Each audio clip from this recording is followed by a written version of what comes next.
Hello, જય સ્વામિનારાયણ, જય શ્રી કૃષ્ણ, જય માતાજી.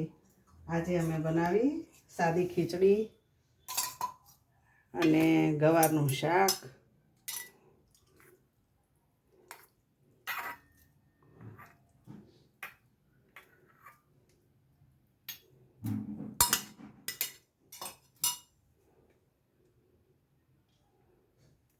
રોટલી અને સલાડ કાકડીનું, એમાં નાખ્યું ઘી અને છાશ. આજે ગવારનું શાક છે એટલે અમારા ભાઈ કે છાશ. અને એક બેને કોમેન્ટ કે ભગવાનને કેટલી રોટલી મૂકવાની? ભગવાનને 4 કે 5 મૂકવાની, 3 નહીં મૂકવાની રોટલી. સ્વામિનારાયણ ભગવાન. જમવા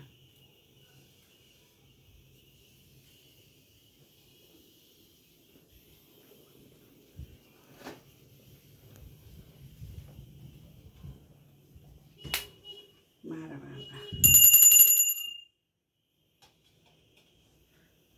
જમો મારા બાબા.